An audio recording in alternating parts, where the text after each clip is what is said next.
Most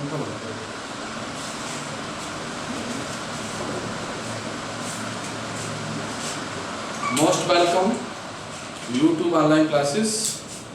आज हम discuss करेंगे प्लांट टैक्सोनॉमी का पार्ट 2 स्टेम। आज हम स्टेम पे डिस्कस करेंगे।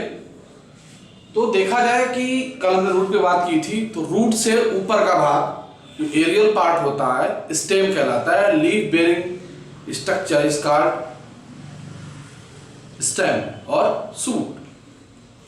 तो अब स्टेम का जो शेप होता है वो अलग अलग होता है।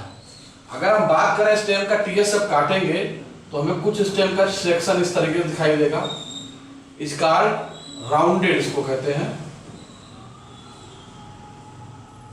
तो राउंडेड है, कहीं पे कोई एंगल नहीं बना हुआ है, तो ये स्टेम हमारा कहलाएगा राउंडेड स्टेम। अगर हम सेक्शन काटते हैं इस तरीके का हमें दिखता है तो एंगुलर कहलाएगा। तो इससे पहले हम देखते हैं कि जो स्टेम होता है, जो रूट से अपर भाग है, जो ऊपर वाला भाग होता है, वो होता किस तरीके से है। अगर वो अर्थ सरफेस से सीधे इरेक्ट खड़ा हुआ है, इज कॉल्ड सीधा खड़ा हुआ है, इज कॉल्ड इरेक्ट। अगर वो जमीन पे लेटा हुआ है या जमीन पे फैला हुआ है, अर्थ सरफेस फैला हुआ है, तो उसे कहते हैं प्रोस्ट्रेट। अगर वो कुछ फैला हुआ है उसके बाद सीधे टर्न कर रहा है ऊपर, इज कॉल्ड डीकम्बेंट। और इस तरीके से कि सीधे कई सारे स्टेम्स एक जगह से निकल रहे हैं तो होता है कस्पिटोस। और देखते हैं कि इस तरीके का स्टेम निकल रहा है तो सोबलीफेरस। और एक जगह से रूट निकल रही है, बहुत सारी लीव्स निकल रही है, स्टेम लाइक पार्ट पूरा कर रही है, इसका रोसेट कंडीशन। और इस तरीके से निकला तो स्कोप्स। और इस तरीके से स्टेम जो ब्रांचिंग उसमें हो रही है ऊपर करके तो वेरीगेट। तो इसका शेप कहलाता है। उसका देखते हैं जो हमारा इरेक्ट सिस्टम है उसमें ब्रांचिंग हो रही है तो ब्रांच्ड हो जाएगा। ब्रांचिंग नहीं हो रही है, सिर्फ क्राउन पे टॉप पे लीफ है तो अनब्रांच्ड स्टेम कहलाएगा। तो ब्रांचिंग उसमें हो रही है। उसके बाद हम देखते हैं वो है किस तरीके का, उसका शेप एंड साइज कैसा, ऊपर का कलर कैसा है। ब्लैक हो सकता है, ग्रीन हो सकता है। बहुत सारे जो हर्बेसियस प्लांट है, श्रब्स है, उनका स्टेम ग्रीन होता है। जैसे हम बात करें पालक, बरसीम, गेहूं, धान, मक्का, शुगर केन, तो इसका हम देखें ग्रीन भी मिलेगा और ब्लैक भी मिलेगा। अलग अलग डिफरेंट कलर्स उसमें होते हैं। लेकिन अगर हम बार्क की बात करें, जो बार्क हमारे ट्रीज में होती है उसमें ग्रेइश कलर की बार्क होती है, ब्लैकिश कलर की होती है। कुछ प्लांट व्हाइटिश कलर होते हैं, यूकेलिप्टस देखें व्हाइट कलर मिलेगा आपको। अब हम बात करते हैं दूसरे प्लांट की, तो हम ऊपर कैसे होगा। तो पहले अगर स्टेम देखेंगे तो कैसा लिखेंगे, पहली पोजीशन क्या होगी हमारा, सीधा खड़ा हुआ है तो इरेक्ट, जमीन पे फैला हुआ है, पैरेलल फैला हुआ है तो प्रोस्ट्रेट। तो नॉर्मली देखा जाए तो ये दो कंडीशंस मिलती हैं। बाकी ग्रासिस में कंडीशन मिलती है कम्बेंट, डीकम्बेंट, बहुत सारी कंडीशंस मिलती हैं। सब स्टोलिफेरस यानी कि पैरा आता है, हर नोड से बाहर रूट्स निकलती थी। तो इस तरीके से देखते हैं। तो अब हम देखते हैं सेक्शन काटेंगे अगर इरेक्ट के बाद, तो अगर वो गोल है तो राउंडेड हो जाएगा। इस तरीके उसमें एंगल बने हुए कार्नर्स पर है तो एंगुलर स्टेम कहलाएगा। अब ये हमारा एंगुलर ट्रायंगुलर भी हो सकता है, टेट्राहेड्रल भी हो सकता है, जिसने टेंथस में इस तरीके का मिलता है। तो ये इसका टाइप हो जाएगा। अब अगर स्टेम हमारा ठोस है, अंदर फिक्स है, अंदर पूरा फिल है जाइलम फ्लोएम और टिश्यूज के द्वारा, तो कहलाता है सॉलिड। खोखला है तो होलो। जैसे हम देखे हैं तो मोनोकाट्स प्लांट में अगर हम देखेंगे तो उसमें कैसा होता है, खोखला होता है, बीच में होलो होता है और बाकी में वैस्कुलर बंडल पाए जाते हैं। तो ये पूरा रीजन जो होता है खोखला होता है। तो ये बेसिकली किसमें मिलता है, मोनोकाट में मिलेगा। मोनोकाट यानी कि राइस, व्हीट, तो इन प्लांट से मिलता है। बहुत सारे दूसरे प्लांट से मोनोकाट के जिसमें खोखला होता है, जैसे हमारा बांस देखते हैं तो अंदर बीच में खोखला होता है, तो इस कारण होलो। अब हम देखते हैं जो स्टेम की सरफेस है, अगर वो स्मूथ है तो ग्लेबरस कहलाती है, और वो थोड़ी डल है तो ग्लूकस कहलाती है। अगर स्टेम के ऊपर हेयर्स हैं तो हेयरी कहलाते हैं, हेयर्स। अगर स्टेम के ऊपर स्पाइन्स हैं, जो कि बेसिकली जीरोफिटिक प्लांट्स में होते हैं, तो स्टेम हमारा कहलाएगा स्पाइनी। कलर देखते कैसा है। उसके बाद उसमें ब्रांचिंग देखें, ब्रांचिंग कैसे हो रही कैसे नहीं हो रही। तो ये जो छोटी छोटी चीजें हैं जो हम स्टेम में यूज करते हैं, तो फिर से बता दे रहे हैं कि अगर हम देखते हैं कि रूट के बेस से बहुत सारे ब्रांचिंग लीफ या स्टेम्स निकल रहे हैं काफी सारे, तो कस्पिडेट कंडीशन कहलाती है। हमारा यहाँ से जो पहले प्रोस्टेट चलेगा उसका डायरेक्ट होगा तो डिकम्बेंट कंडीशन कहलाएगी, और पूरा का पूरा जमीन में पैरेलल ग्रो कर रहा है प्रोस्टेट या प्रोकम्बेंट कंडीशन कहलाएगी।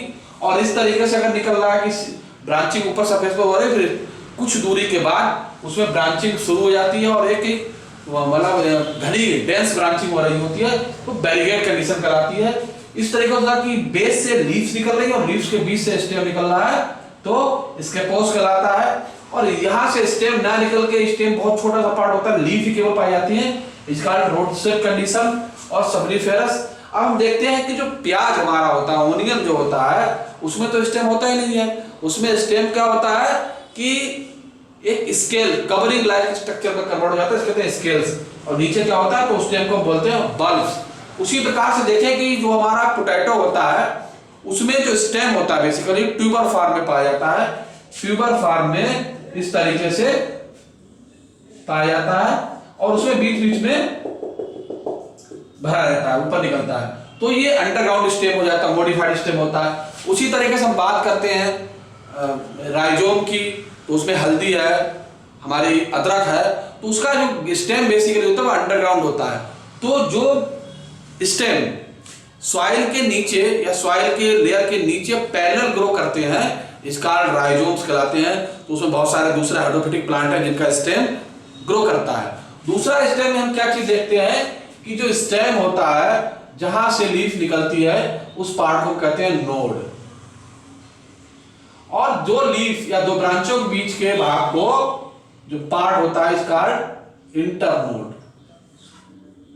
तो अगर पोटैटो के केस में देखें तो पोटैटो ट्यूबर्स होता है, उसमें बीच बीच में इस तरीके के स्पॉटेड स्ट्रक्चर पाए जाते हैं जिन्हें कहते हैं आइस या अखिया कहते हैं। तो चूंकि इसमें ये नोड का काम करते हैं, नोड है, जितना कटिंग करेंगे उतने इसमें प्राप्त हो जाएंगे। वेजिटेटिव रिप्रोडक्शन बहुत सारी मिलती है। तो इस तरीके से देखा जाए हम स्टेम की स्टडी प्लांट में कर सकते हैं कि प्लांट का स्टेम कैसा है। तो सबसे पहले बात बताएं कि जितने भी डाइकॉट्स प्लांट होते हैं उनके स्टेम सॉलिड होते हैं। मोनोकाट्स के अधिकांश स्टेम होलो होते हैं, उनकी जो नोड होती है वो सॉलिड होती है और बाकी इंटर नोड के बीच का स्पेस होलो होता है, खाली होता है, खोखला होता है।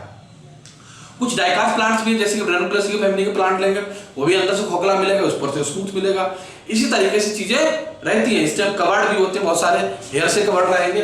तो स्टेम में सबसे पहले बार बताएंगे कि स्टेम हम क्या की स्टडी करेंगे। सबसे पहले हम जब फर्स्टली किसी प्लांट को देखते हैं तो हमें क्या देखते हैं कि प्लांट हमें किस तरीके का दिख रहा है। तो पहले हम देखेंगे कि प्लांट हमारा कैसा है, सीधा खड़ा तो इरेक्ट, जमीन फैला हुआ तो प्रोस्ट्रेट। उसका देखते हैं किस कलर का है, ग्रीन है तो ग्रीन, ग्रेइश है तो ग्रीन, ब्लैक है तो ब्लैक, रेडिश है तो रेड कलर दे देंगे। उसका देखते उसमें ब्रांचिंग हो रही है नहीं हो रही, ब्रांच है तो ब्रांचिंग हो रही है। मोनोकाट्स में भी ब्रांचिंग नहीं होती है, कभी कभी उसमें नोड से ब्रांचिंग होती है, और डाइकॉट्स में मोस्टली ब्रांचिंग होती है। उसके बाद ब्रांच में हम देख रहे हैं नोड किस तरीके से, इंटर नोड का स्पेस ज्यादा है कम है, या उसमें किस तरीके डेंस हो रही है कम हो रही है। उसके बाद देखेंगे कि उसमें स्टेम है वो ओरिजिनेट हो रहा है या नहीं हो रहा है। कुछ प्लांट्स में रूट का सीधे लीव्स का ओरिजिनेट होता है, स्टेम का बहुत ही माइन्यूट पोर्शन होता है। कभी कभी क्या होता है कि जो स्टेम होता है वो अंडरग्राउंड होता है, तो उसे राइजोम कहते हैं। अब हम उसका देखते हैं कि उसमें बार्क मिल रही नहीं मिल रही। बार्क मिल रही लिखेंगे बार्क है, नहीं बार्क मिल रही, पूरा स्टेम स्मूथ है, जो ट्रंक वाला हमारा पार्ट है वो हमारा ये कहलाता है हमारा ट्रंक। तो अगर ये स्मूथ है तो स्मूथ लिख देंगे, कलर ग्रीनिश व्हाइटिश जो भी है लिख देंगे। उसके बाद देखते हैं उसका सेक्शन कटिंग, अगर आप देखो उसके अंदर सॉलिड है तो सॉलिड लिख देंगे, एंगुलर है नहीं है सेक्शन काटे तो पता चल जाएगा हमें राउंडेड है, सिलेंड्रिकल है कि एंगुलर है, किस तरीके से एंगल्स में बन रहे हैं, कॉर्नर्स पे नहीं बन रहे हैं। या कभी कभी इस तरीके से भी हमारा स्टेम हो सकता है कि हमने यहाँ सेक्शन काटा, अगर देखा जाए तो हमारे सेक्शन के ना रिब्स बन जाते हैं, यहाँ किस तरीके स्टेम में रिब्स बन तो रिब्ड हो जाएगा। इस तरीके का होता है राउंडेड है, रिब्ड है। तो इस तरीके के स्टेम्स में कुछ मॉडिफिकेशंस होते हैं। कभी कभी स्टेम होते हैं लीफ लाइक स्ट्रक्चर में कन्वर्ट हो जाते हैं, स्कार्ड क्लेडोल, कुछ में फिल्लोक्लेट्स, कभी पेटियोल हो जाते हैं। तो बहुत सारे होते हैं जैसे कि नागफनी देखा जाए पूरा का पूरा स्टेम का लीफ लाइक स्ट्रक्चर में कन्वर्ट हो जाता है। मोलनबेकिया में स्टेम पूरा का पूरा प्लांट जो हमारा जो स्टेम है वो कन्वर्ट हो जाता है, चपटा होता है और फोटोसिंथेसिस में भाग लेता है।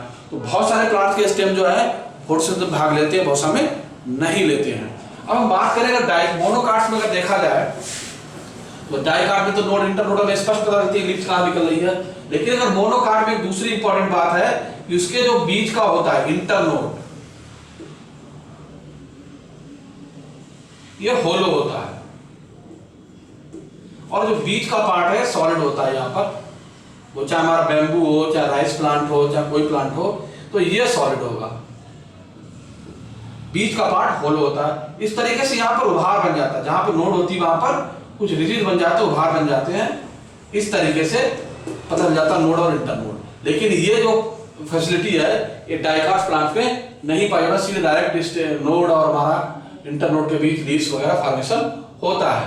तो आज एक छोटी सी टर्मिनोलॉजी है स्टेम की जो आपके लिए यूजफुल होगी, आप देखते रहिए और धीरे धीरे टर्मिनोलॉजी के खत्म के बाद हम पता चल जाएगा आपको कि किस तरीके से हम प्लांट की मॉर्फोलॉजी को स्टडी करते हैं, उसमें टर्मिनोलॉजी किस तरीके से यूज करते हैं। आप प्लांट्स को सबसे पहले ऑब्जर्व करना सीखें, किस तरह का ऑब्जर्व करते हैं। डाइकाट मोनोकाट है, रूट के बेस पे देखते हैं, लीफ के बेस पे देखते हैं, स्टेम के बेस पर देखते हैं। तो बता चुके हैं कि मोस्टली प्लांट के डाइकाट के प्लांट सॉलिड होते हैं, मोनोकाट्स के होलो होते हैं, लेकिन all dicot is not solid. Some exceptions हैं जहां पर होलो कंडीशन भी पाई जाती है वहां पर, लेकिन जो मोनोकाट्स प्लांट है वो मोस्टली होलो होते हैं, नोड्स सॉलिड होती है, उभार होते हैं उस पर, और वहीं पर बहुत सारे लीव्स का ओरिजिनेट होता है, नोड से ही लीफ बनती है, वहीं से लीफ कवरिंग होती है। तो ये जो होती है स्टेम की कुछ स्पेशल फैसिलिटीज होती है। नेक्स्ट वीडियो में हम बताएंगे लीफ के बारे में।